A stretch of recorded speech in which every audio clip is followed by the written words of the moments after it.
hard to ask for help because we feel like it makes us feel weak. We just feel like if we need help and we can't do it all, it's because we're not good enough. We're weak, right? Especially like us just go-getters. So I am here to tell you guys right now, it shows more strength when you can actually ask for help than it shows weakness. A stronger person is not afraid to ask for help. Somebody who is weaker, and I am guilty of this myself, and I still struggle with this. It's our insecurities that make it so difficult for us to ask for help, right? So if you're trying to do everything by yourself, just ask yourself, where is this coming from? And I don't know if I told you guys at the beginning of this, but my background is actually in psychology. And I've just kind of taken my psychology and mixed it with the business knowledge I have. So a lot of what I teach is always going to be mixed in how our brains work. Why do we resist these things, right? Because if you can really learn how to take control of your brain, the resistance is going to be so much less. And things are going to be easier for you. If you can ask yourself, why can't I ask for help? And really dig into that, right? It's going to be so much easier for you. And let me tell you, people love to help. When somebody comes to you for help that you care about, I'm sure you're more than happy to help, right? And when you know somebody you cared about was struggling, but they didn't come to you for help, doesn't it kind of anger you? Right? I know for me, if somebody I love needs help and they don't come to me, it makes me angry because like, I want to help you. Allowing people to help us is actually a gift. We are giving them the gift of allowing them to help us. And I know I love helping people. So when I realized that, it was very helpful for me. And I love stories. So I'll tell you guys a story. Once I was, when my husband got very, very sick, I took him to the hospital, and it was one of the first times he was in the hospital.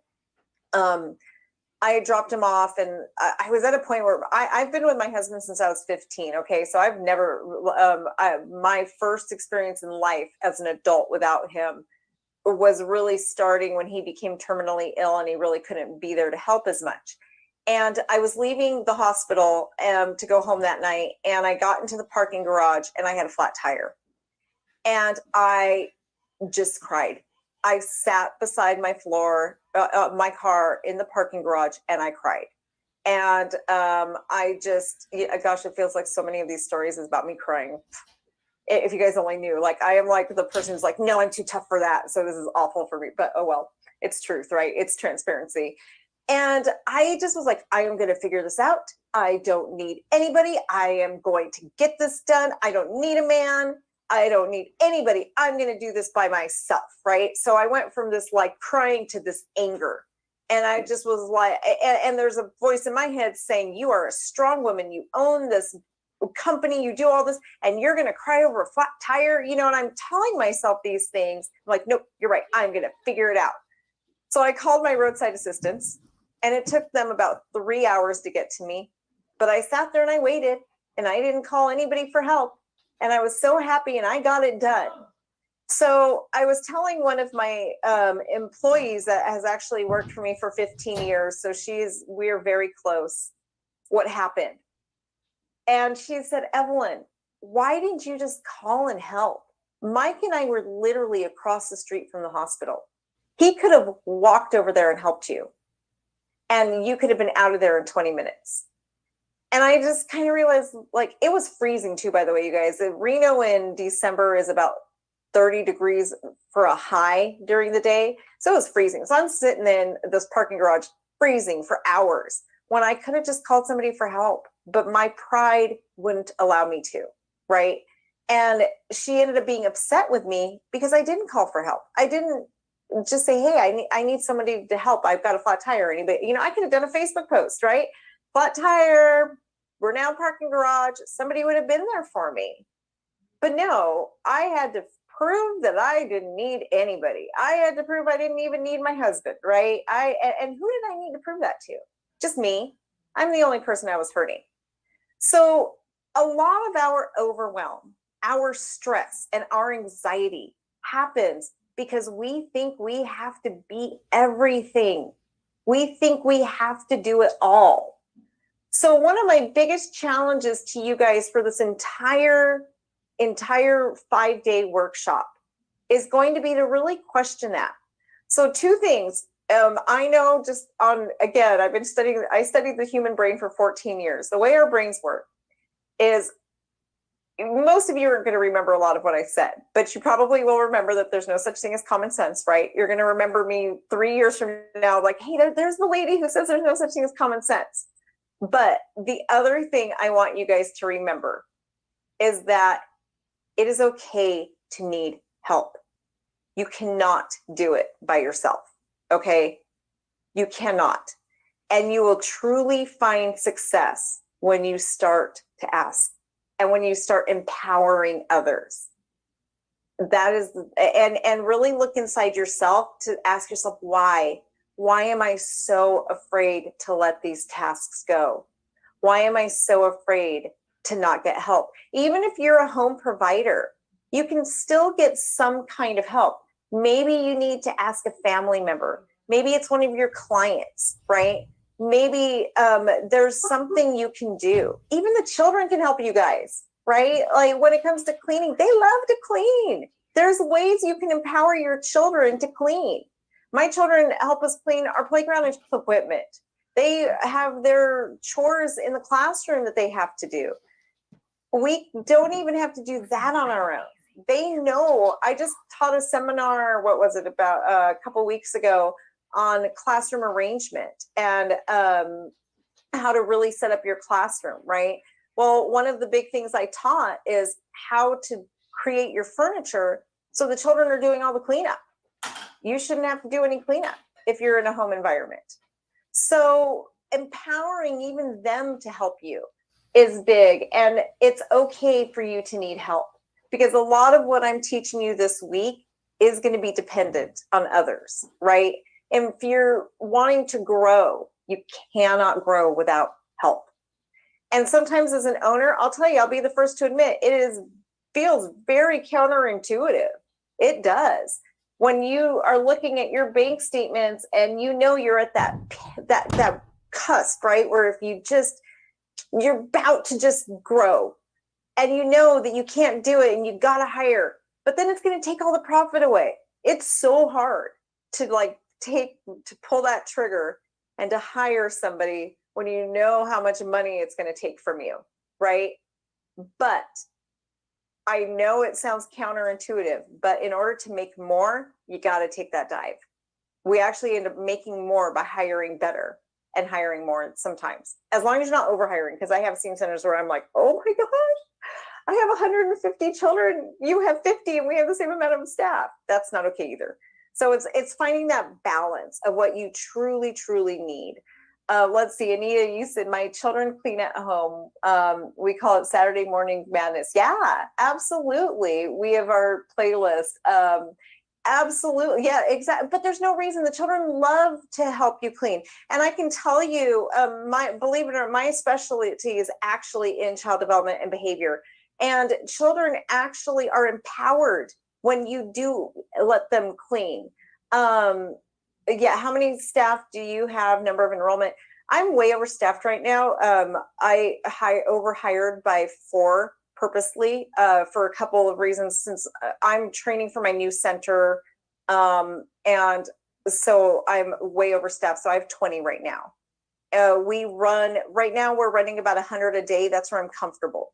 So I don't need, 16 at 100 is good. And I can still hold my NACI standards and be 16 to 100.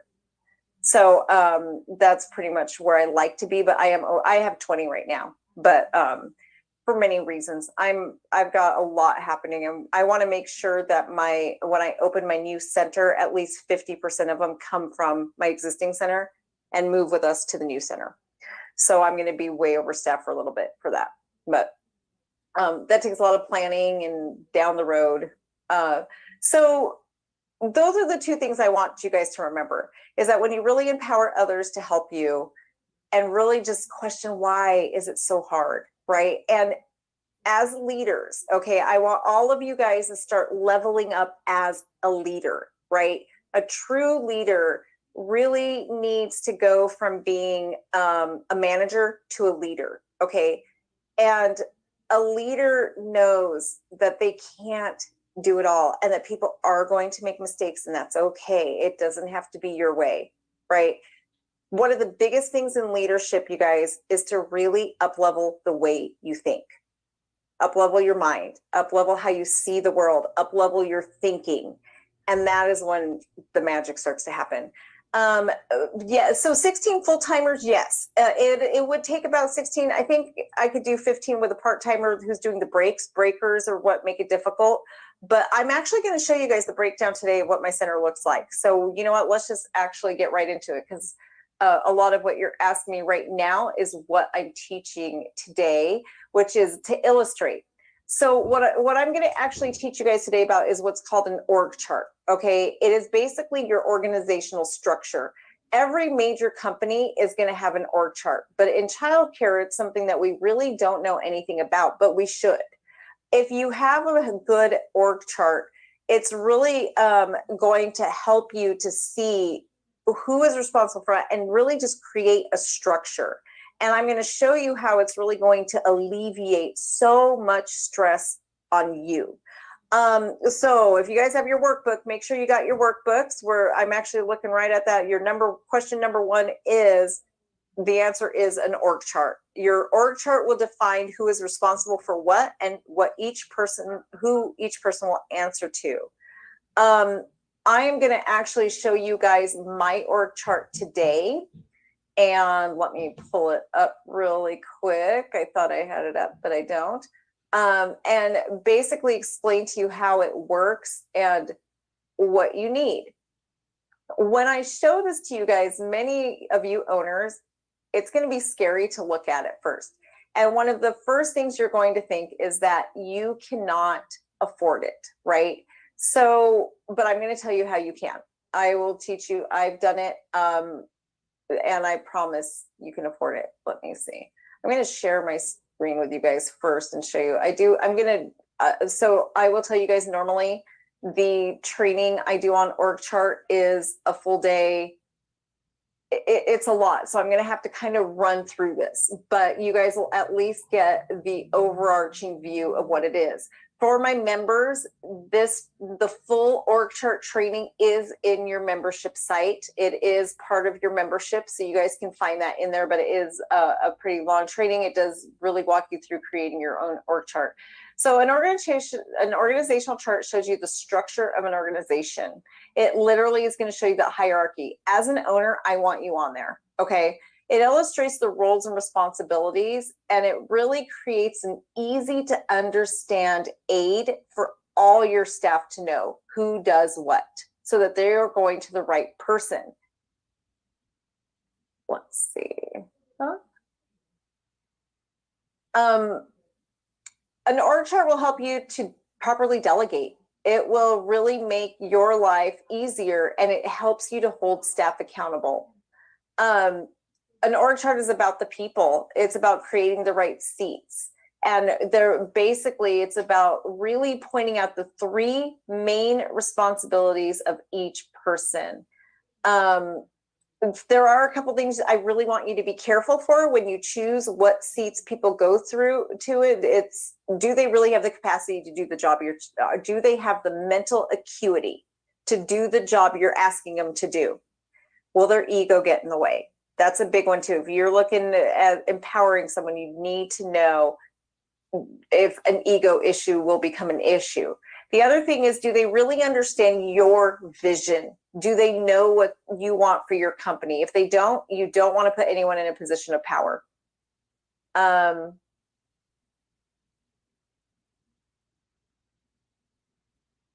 This is why I'm not struggling with the right people right now, because my vision is very clear. It's very contagious.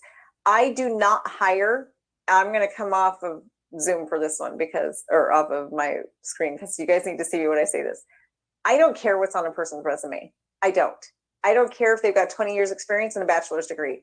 I hire based on character and values. I can create someone's resume for them. I will put them through school. I will do what I need to do to get them their resume, but I cannot change who a person is in their heart. I cannot change a person's character, and I cannot change their values, right? So I hire based on my vision, my values. And then because I do this, I'm already hiring people who are aligned with me. That's why my retention is so good. And then on top of that, I train them. My onboarding is a 30-day long process that they do during, and then it's all together 6 months, right? But they're so well integrated into my culture that I don't have to worry about a lot of the things that you guys have to worry about. So just knowing that just that strong basis is really important. Last thing I'll say about the org chart before I go in and show it to you is that it is going to be evolving.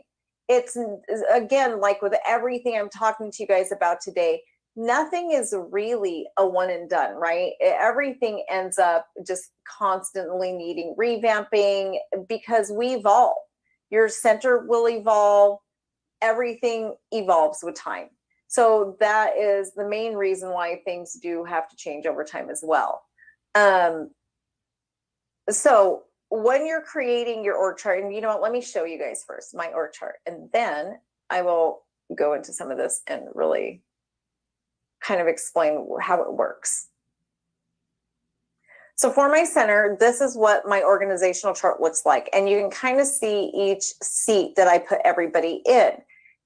As a general rule, no one should ever be in charge of more than 5 people. Okay, so you may not need as many people on yours as I have. You may, if you have a smaller childcare center, you may only need a director and an assistant director. That might be enough if you have 10 employees, right?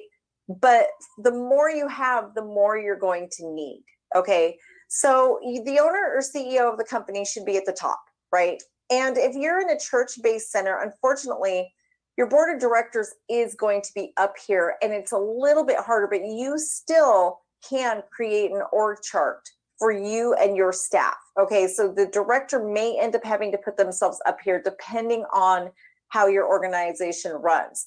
But generally, for me as the owner CEO of my company, I'm the one who's going to be working with bookkeepers and accountants, my insurance agent, workers' comp issues, right? There's also different responsibilities that are going to be over here, like my vision, my brand, my culture. All of that is going to be under my job description. All of that are the things I'm responsible for. So those are things that are over here because these are my areas, okay? So then next, I have my director, right? She answers directly to me. But if you notice, none of these people come directly to me. None of them do. The only person that comes to me is my director. And then we have our assistant director who is next in the line. The cook and the driver are going to directly answer to my assistant director. I also have infant and toddler supervisors. So if you guys are familiar with the EDers and the IDers and ECHRs, IDers is going to be infant toddler, right? And I have an IDers supervisor, and ECHRs is preschool and pre-K. For those of you, it's early childhood education rating scale. So that's what we actually call them, our IDers and ECHRs supervisors. Then what we do is we divide them into the classrooms. So I can tell you your biggest time drain without even having to see your guys' information is going to be teachers coming to you. The reason I started implementing an org chart at my center was because I was there one day and we actually had, the state was doing an inspection. QRIS, or our Silver State Stars, they were actually doing, they were rating us right then and there. I had a teacher who was being certified for their CDA. They were being observed for their CDA, right? So I have 3 entities. So the university sent someone to certify one of my teachers for CDA. I have the university. I have our quality rating coach. They're rating us. And I have licensing in the building. 3 major stressful people, right? Normally you get 1 and you're stressed out. We had 3 at once. And we were just, everybody knew, all the staff knew, and we were so stressed out. So one of the teachers comes into the office. It was actually our 3-year-old teacher. And she said, I really need you. She went to my director and said, Brandy, I really, really need you. It's really important. I need you to come into my classroom and take a look at something for me. So my mind was, my goodness, this must be a huge emergency. I mean, she was flustered, she was nervous, and she's like, Brandy, I need you right now. I need you right now. So Brandy goes in and she deals with this employee, and she basically literally said to her, I'm trying to place this basket on the shelf. Should it go this way or should it go this way? That was it. We have 3 entities inside our building, and she literally interrupted my director because she didn't know if she should place a basket horizontally or vertically. That was it. And that's when I realized, like, this is not okay. Absolutely not okay. So what the org chart did for us was, what I ended up putting the org chart together, really took our job descriptions, figured out who was going to go where. And I ended up doing a staff meeting where I really introduced this. And I'll explain to you guys how I did it. I basically showed my staff, I said to them one day, look, Brandy is one person. There are 16 of you, one of her. And we have 150 families. All of you, all 150 families and 16 of you are going to her for help. She is one person. How is one person supposed to manage all of this? And then I told them, you guys see your centers as your own room, but you don't see it as a whole. And you need to understand that Brandy needs to coordinate 5 rooms. She needs to coordinate 150 children, and she needs to coordinate 16 of you. There is no way she is going to get her own work done if you guys don't learn how to respect her time. And if she doesn't have the time to get these things done. So I basically told them that they are no longer allowed to go to her directly for anything that isn't approved by their supervisor and then their supervisor will determine whether it goes to the assistant director or the director, right? Unless it's an HR issue. So every request had to start going through my supervisors, and then the assistant director, and then my director. I was literally forcing them to respect my director's time. I was just like, nope, you're cut off. My director gets paid too much money to go and decide what direction a basket needs to be put on, right? My director makes too much money to go find paint. She makes too much money to deliver paper or make photocopies. That is not her job. And earlier I was telling you guys, when you're doing an org chart and these things, you need to figure out what is a revenue building task, right?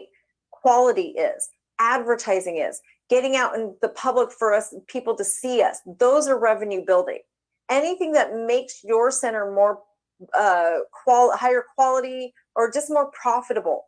Those are the kind of things. Billing for your subsidy, making sure that you're collecting late payments, right? Not allowing parents to be late on payments and really taking action on that. Those are revenue generating tasks. That is what she needs to be focused on. Things that really adhere to, and our queen bee, making sure that our high quality standards are always being met. So that's when everything really changed. Now I know what many of you are thinking already is, how do you get supervisors, right? So what we did, I didn't have supervisors at the time when I started this. So I did a couple methods. First thing I did was I actually asked for volunteers. I said that we're creating 2 new positions, and I asked for people to volunteer to apply for the new positions. And that's all I said. I really didn't go any further than that. It takes a lot for somebody to want to step up, right? And so I didn't get a whole lot of people who applied to be a supervisor. And I treated it just like a new job. We interviewed them. We did everything when we created these positions, just like I would hiring somebody off the street. So when I chose the people who would be supervisors, there was a few things that I really wanted to be cautious of, that was really helpful for me at the time. And those are kind of those things that I was showing you earlier, is, are they really, really on board with your vision?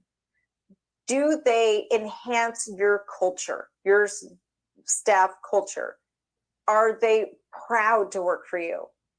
Do they understand the impact that their job has? And are they going to be willing to really enforce your system of operations, right? And are they really going to help make sure you're maintaining a healthy work environment? So when I chose them, that is what I was really, really looking for. Are they lifers? So when I created this position, of course, I was afraid of money. I mean, as childcare centers, you guys know, we can't afford to have a whole lot of managers. But one of the things I realized, because I know a thing or two about people, is that it doesn't take a whole lot of money. People want recognition.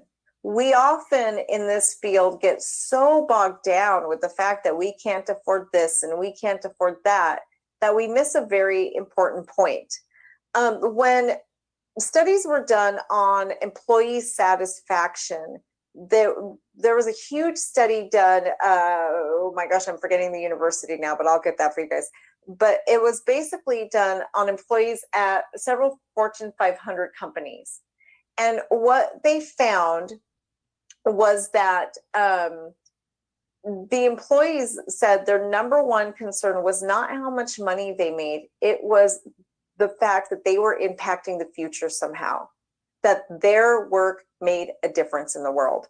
It did not come down to salary. The next thing was that they were appreciated within their workplace, that they were valued, and that they were seen as valuable to the company. Do you know that their salaries didn't come in until number four? So in ECE, we're always so afraid, right? When I teach the creative recruiting boot camp as well. And I say the same thing during this boot camp. We're so afraid of how much we can afford to pay that we cut ourselves at the knees all the time, right? It's how you sell your program. That isn't always what's important to people. Their paychecks. I mean, yes, we have to live. Yes, we have to pay our bills. But if that's what you're focusing on, then you're not going to be able to create a supervisor position. You're not going to be able to hire. If you really lean into your values, who your center is, and your center's queen bee, you don't have to worry about what you're paying. You don't, because that's what becomes important to people. It isn't so much the rest of it, like we often think it is. Oh, okay, Kimberly, sorry, let's see, what do you recommend for those of us and owners directors should teach? Oh, okay, I get it. Thanks, Kimberly. Sorry, I didn't even see that until that one just popped up. Sorry about that. I missed your question. So I really want you guys to just stop fearing. If you have that clear vision and you are making it contagious, you don't have to worry about those things. We don't have to post for job openings ever. I have people lining up at my door to work for me. And it's because I am so clear on why I was put here. My girls that are Lisa and Christina here on camera right now that work for me, I didn't post for a job. I have none of my employees in this company. They knew my passion and what I'm doing, and they approached me because it's so clear. And I've had people take significant pay cuts to be on board because they believe so much in my passion that they are willing to take a pay cut to just make a difference in the world, right? And you all do that. I have another seminar I teach, and if you guys come to my summit I'm hosting, one of the big things I'll be talking about is the impact ECE has on a child. And just actually, if one of my girls would get the link to my podcast episode, just listen to my podcast episode.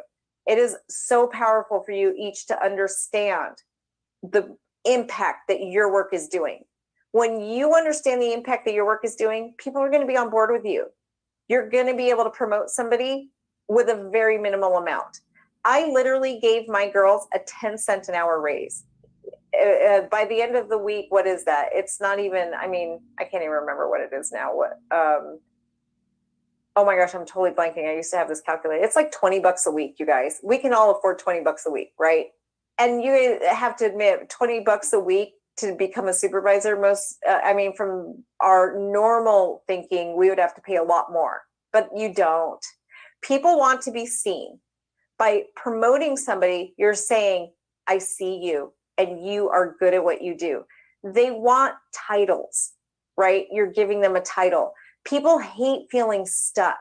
You're giving them a ladder to climb. So there's so much you're doing for them above just what you think. Part of the problem is we see what they're doing for us, but we don't see what we're doing for them. So don't be afraid to step out in this. It is okay to promote. Just be very careful who you choose. That's what I have to say about that. Really, really careful who you choose when you give them power, because egos can get ugly. So then what you're doing is now these teachers are going to be reporting. So what I was able to do was basically tell my preschool department or my ECHers, you guys report to her.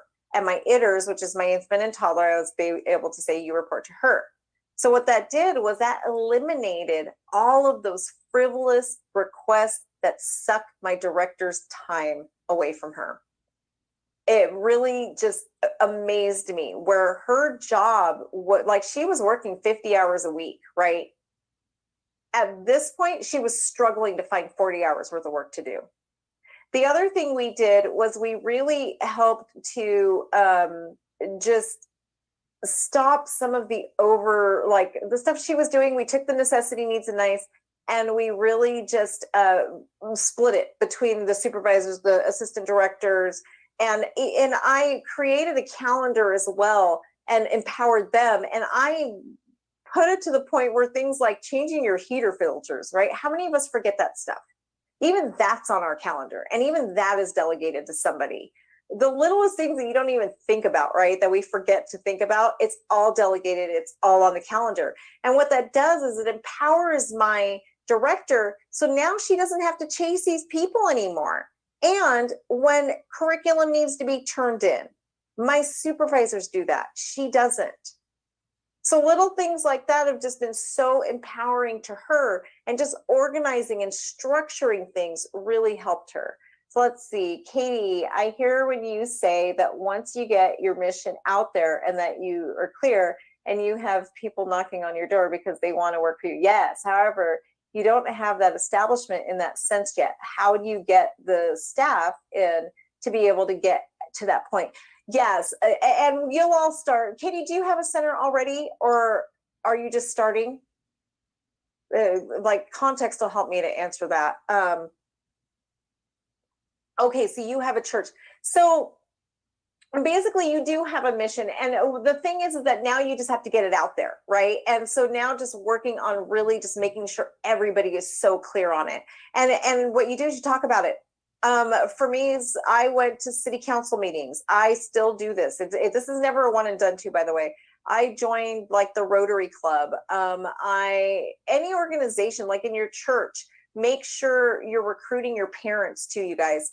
Even if you guys have a personal Facebook page for your center, go on there and do videos. I know it's awkward, but I promise you guys, it stops becoming awkward. I hated doing it in the beginning, but now I'm so used to it. But just go in there and talk about it, that you're bringing the love of Christ, that you're doing the different things. Evelyn, also, yes.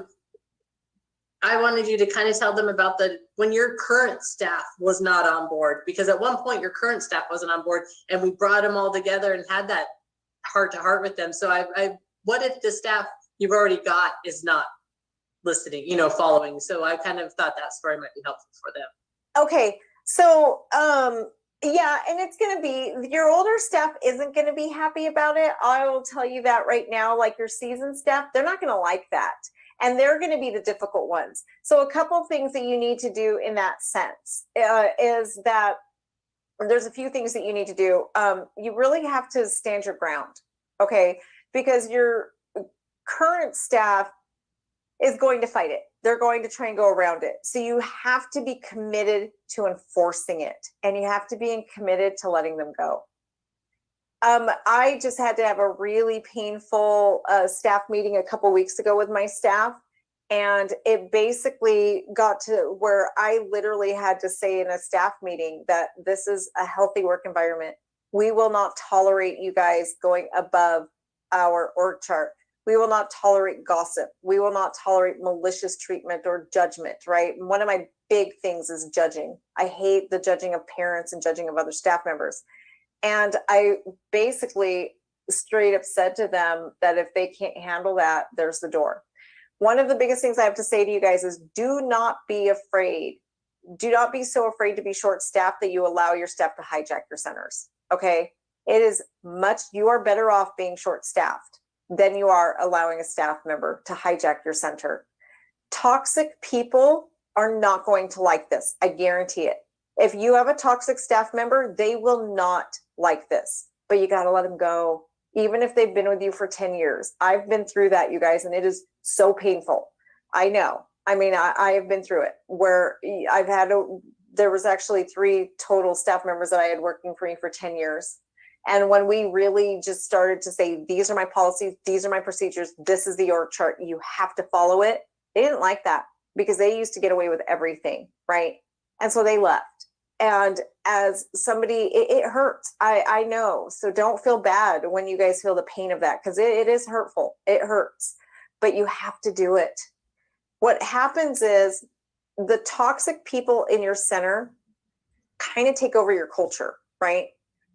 The healthy people are not going to want to work in that environment and you're going to lose them. If you're losing good teachers, that's why. It's because the toxic teachers are probably taking over and they don't want to be in that environment. Toxic people aren't going to like a healthy environment. So when you start having a healthy work environment, they're going to leave.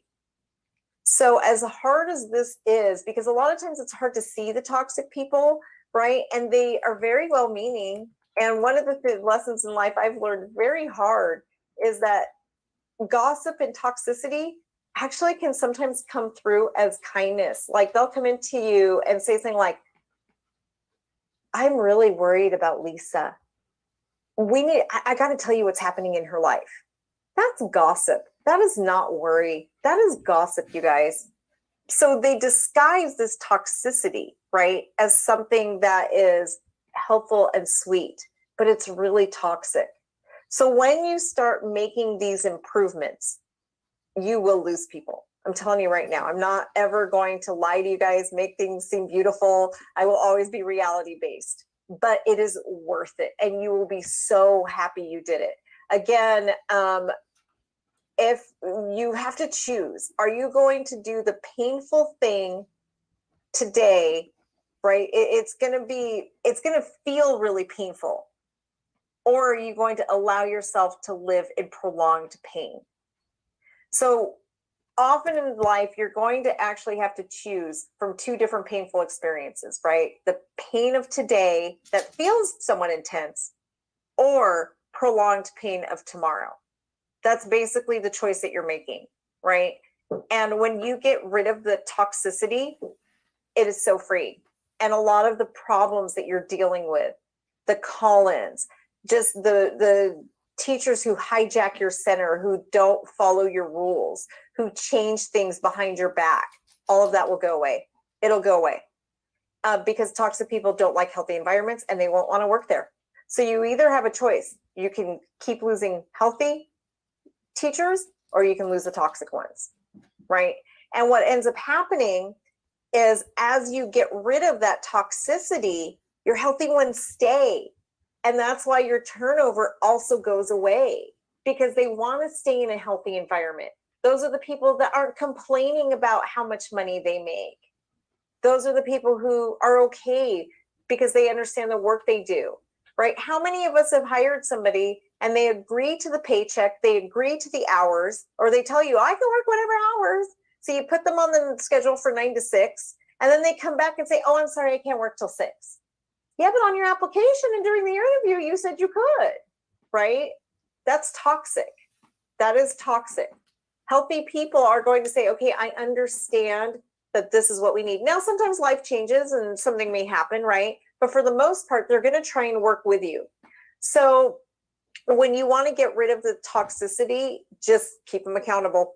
The toxic people don't like healthy environments. And your org chart can really help you do that, because you're not going to give them a line to you anymore, right? And when you cut them off like that, they're not going to like it. And so just be ready. So one of the things I suggest is hire now, like start hiring now so you can be ready to lose people. I mean, I literally, in the staff meeting I did a couple weeks ago, I went in and I just said, you guys, I'm overstaffed by 4 people. If you don't like my rules, there's the door, get out. If you don't like how I do things, and normally you guys, I'm not going to be somebody who I don't like that, like being that harsh, but there does come a time when you have to stand up for yourself, right? I'm not usually like, if you come into a counseling session with me one-on-one and I try to help you figure out an employee problem, most of the time I'm going to start with gentleness. We're going to try and be fair and gentle. And then, but there does come a point where you have to draw that line on the sand, and you can't let your staff bully you. You can't. And basically that's when I just got up and said, I'm overstaffed by 4. I'm ready to lose 4. If you don't like my rules, if you don't like how I do things, then there's the door. And it's amazing how they just suddenly shape up, right? Or they leave, and that's okay. I'm good with that. They can leave. I would rather be understaffed and scrambling. I would rather have to go work in a classroom 40, 50 hours a week than have someone toxic poisoning my center, because it is like a cancer and it will take you down. Let's see. Oh my gosh. How many warnings would be, it depends on the occurrence and what's happening. What I would just suggest is whatever is in your employee handbook, stick to it. Do not waver.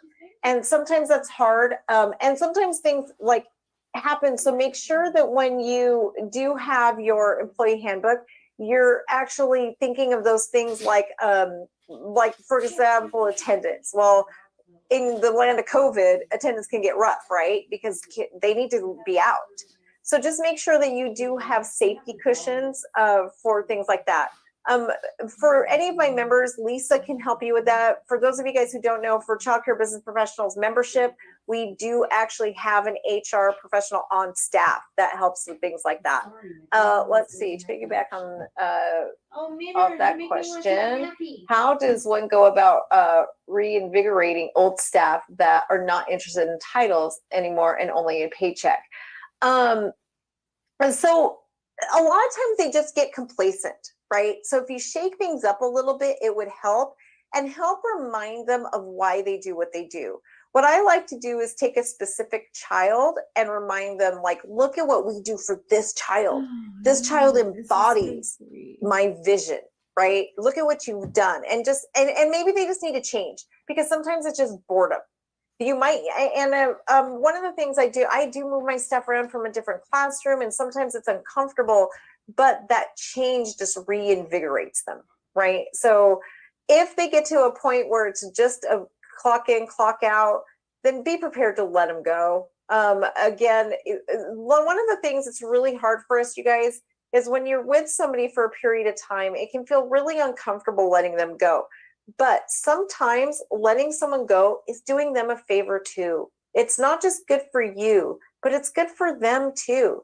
They may not realize how miserable they are, right? And sometimes in our field, people are just done, and that's okay. So a lot of times we have a lot of guilt about letting somebody go if they're not the right match. Like, let's say they didn't really do anything wrong per se, but they're just not doing a good job, right? They're just not performing to what your standards are. And so you're just kind of like, well, how can I fire them? Because they didn't like do anything bad, but they're also doing a terrible job, right? It's okay to just let them go, because they might be better off for it too. So don't let that hold you back. We have a point system that behavior such as toxic behavior isn't part of it. Yeah. Yeah, I think that's toxic behavior should be a part of it for sure, if you have a point system. The other thing is I want to ask you guys too, is how many of you guys have this for parents? You should have this for your parents too. So you shouldn't tolerate toxic behavior for parents either. I am very quick to let them go. I won't. I've never kicked out a child in the 20 years that I've been in ECE. I have never let a child go, but I have let parents go. So I can help any child with their behavior if the parent is cooperative, but I will not, 5 minutes. Too. will not tolerate disrespect towards my staff. Let's see, do you have templates that we can have access to for ideas with the point systems? So for my members, I actually have everything I teach about. There is a training and templates on. I think we could probably get you guys some samples of like our disciplinary procedures. And then Anita, I think you're the one that has the point system, right? Yeah, I don't personally work on a point system, but I do have other methods of evaluation on several different levels. And then Lisa, my HR specialist, just helped me really. Lisa, go ahead. I was just going to say, if they want information on a point system and they're a member, I do have that available for them. So just feel free to reach out to me for that. That's not an issue. Okay. Thank you, Lisa. Yeah, so Lisa is my resident HR expert that we keep on staff just to make sure if any issues that you guys are dealing with or anything you're trying to construct, that is something that Child Care Business Professionals provides to our members. So, okay, so we have 2 minutes. Does anyone have any questions, anything that they would like to go over really quick? I know that one kind of went over. And your free giveaway today that we're going to be giving you for when I give you guys the word of the day is going to be our job. We're going to give you a sample of job descriptions so that you can start building your own. And today's word of the day is set. I'm going to actually put it in the chat. I know sometimes I have a little bit of a drawl or accent, but it is set. And you'll get a sample of our job descriptions today. If you send that to your concierge, however you are in contact with them, we will get that for you today. Any questions, ladies? And I think we have a gentleman in here. I think I saw it. I'm not sure. There's a lot of blocks in my thing. Oh, thank you. Workbook answer. Let's just go over those really quick. Sometimes I just go beyond myself. So, okay. So number one, let me see. I got to go back. I went too far. Is your org chart. Number two is one person should never oversee more than 5 people. And number 3 is be careful not to sabotage the person you empower. And what I mean by that is don't go let people go over their head and don't go behind them. Okay. So if they're making sure, so I'll tell you guys really quick too, is when you do this, a lot of times your employees will start playing mom against dad. And that's why you cannot let them go over their supervisor's head. And you also cannot go behind your supervisor. Any information has to go through them. So because what happens is your employees will learn the pet peeves and they will go to whoever they know is going to answer them right. They're going to go to the answer they want to hear, basically. Any other questions, ladies and gentlemen?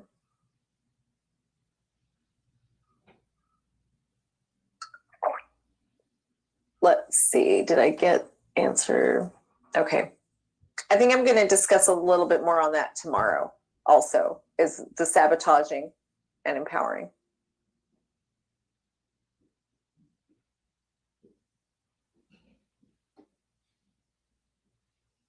Well, tomorrow, I'll just give you guys a little bit, hopefully all of you will be here because tomorrow I'm going to show you how to put all this into place. We're going to show you the execution. Now it'll be time to take what you want and let's get an execution plan in place. You're welcome. Thank you, ladies. Yes, and of course, if you guys can't be here live, just remember that the recording is in our Facebook group. We've been having a hard time. I've been trying to get those into YouTube, but I'm got to get figuring that out right now. My internet has been really bad. Oh, thank you, Heidi. Yes, Heidi and I got to meet one-on-one today. That was awesome, Heidi. It was great getting to know you a little bit better. So yes, if you guys can't be here live, and I hope if any of you are in Florida, we are praying for Florida right now. Mandy, our employee, if she's your concierge, you may not have seen her today because she is right in the eye of the storm. It's pretty scary. So we are praying for Florida today. Well, that is what we have today. So we are going to respect your time and let you guys go. But we will see you here tomorrow. And again, if you want to watch this again, you can go to Facebook and watch the replay.